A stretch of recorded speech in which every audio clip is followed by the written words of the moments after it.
Le Seigneur soit avec vous.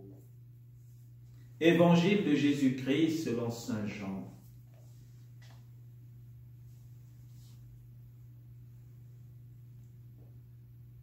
Nous sommes au chapitre 20, versets 19 à 31. C'était après la résurrection de Jésus, le soir venu, en ce premier jour de la semaine, alors que les portes du lieu où se trouvaient les disciples étaient verrouillées par crainte des Juifs. Jésus vint et il était là au milieu d'eux. Il leur dit, « La paix soit avec vous. » Après cette parole, il leur montra ses mains et son côté. Les disciples furent remplis de joie en voyant le Seigneur. Jésus leur dit à nouveau, « La paix soit avec vous. De même que le Père m'a envoyé, moi aussi je vous envoie. » Ayant ainsi parlé, il souffla sur eux et leur dit, « Recevez l'Esprit Saint. À qui vous remettrez ses péchés, ils seront remis.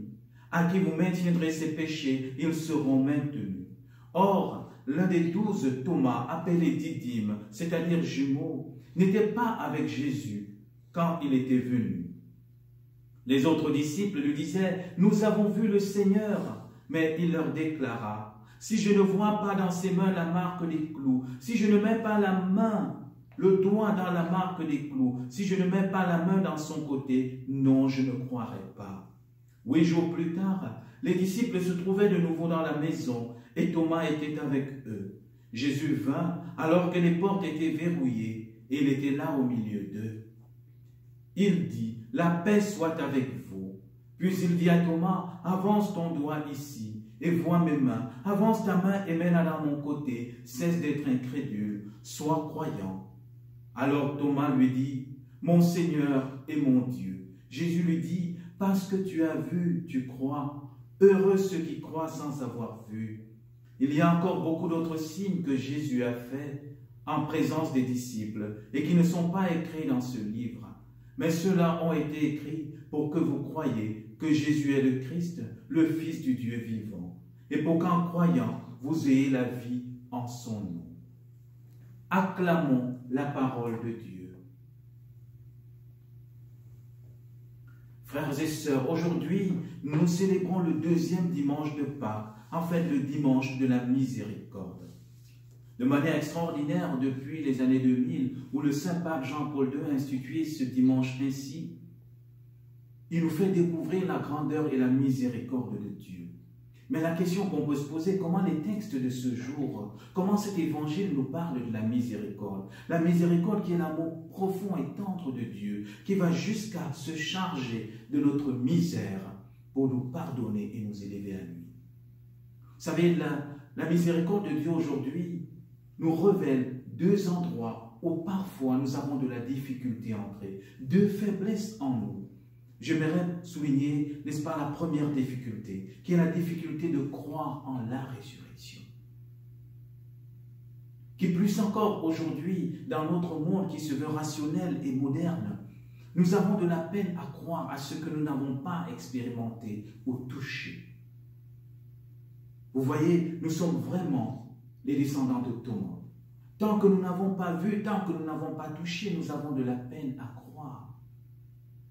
Or, j'aurais aimé que le Christ nous laisse un selfie de la résurrection ou une vidéo sur WhatsApp, sur TikTok, sur Facebook pour nous montrer qu'il est vraiment ressuscité.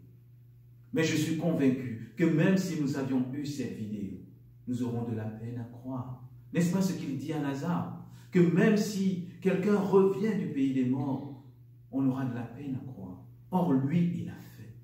Il est revenu. Et cela, rassurez-vous, c'est ce que dira Saint Jésus à Sainte Faustine, où il dira que quelle preuve encore, nous aujourd'hui, nous attendons de sa miséricorde. N'est-il pas mort pour nous? N'est-il pas ressuscité pour nous? Et frères et sœurs, cette difficulté de croire en la résurrection a une répercussion sur notre vie de foi. Parce que beaucoup d'entre nous, nous pensons que la résurrection n'est qu'au dernier moment. Mais non, frères et sœurs, la résurrection, c'est dès maintenant. Dès maintenant, le Christ me transforme en ressuscité. Dès maintenant, il vient chercher en moi, en vous, cet enfant qui est mort, cet enfant qui a peur, cet enfant qui est replié sur lui-même. Il le dit déjà dans l'évangile de Saint Jean au chapitre 6. Celui qui mange ma chair et boit mon sang a la vie éternelle.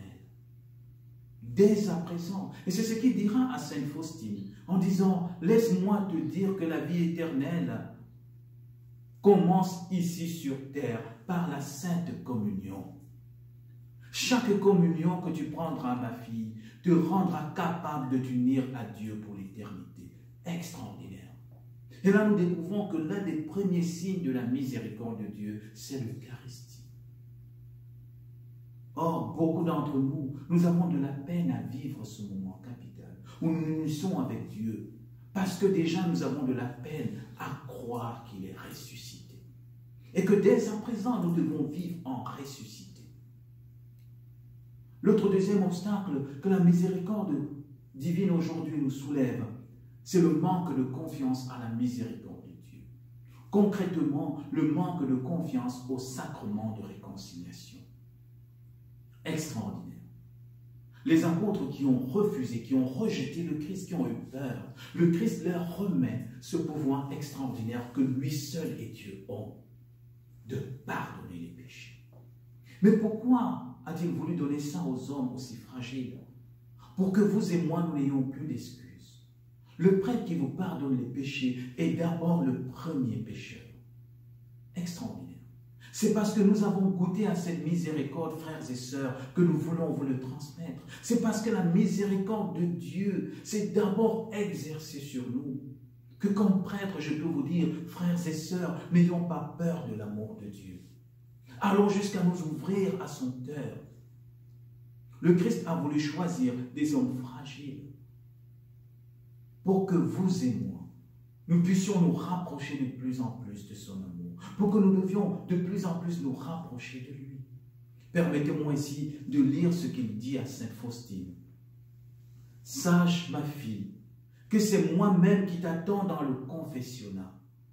Je ne fais pas que me cacher derrière le prêtre, mais c'est moi qui agis dans l'âme qui a confiance en mon infinie miséricorde. Il n'y a pas de bornes à ma largesse. » Oui, frères et sœurs, ce prêtre qui donne ce sacrement est lui-même pauvre devant le Seigneur. Frères et sœurs, c'est pourquoi nous comprenons que les textes de cet évangile nous plongent dans la miséricorde. Dieu est patient. Dieu est patient, comme avec les apôtres. Aujourd'hui, frères et sœurs, nous sommes dans nos maisons, nous avons peur, nous sommes fermés. Et peut-être le Christ est là au milieu de nous. Il nous dit, paix à vous. Paix à vous dans ce monde trouble. Paix à vous dans ces situations d'angoisse. Paix à vous dans l'inquiétude, parce que je suis au milieu de vous. Demandons au Christ dans cette Eucharistie de nous aider à croire en la résurrection dès à présent, à croire à la vie éternelle, et que notre vie dès sur cette terre est déjà transformée. Demandons aussi au Seigneur Jésus-Christ de nous aider à ne plus avoir peur, d'aller vivre le sacrement de réconciliation, le sacrement de miséricorde, où sa grâce se répand dans nos cœurs en abondance. Et osons dire avec Sainte Faustine aujourd'hui, Jésus, j'ai confiance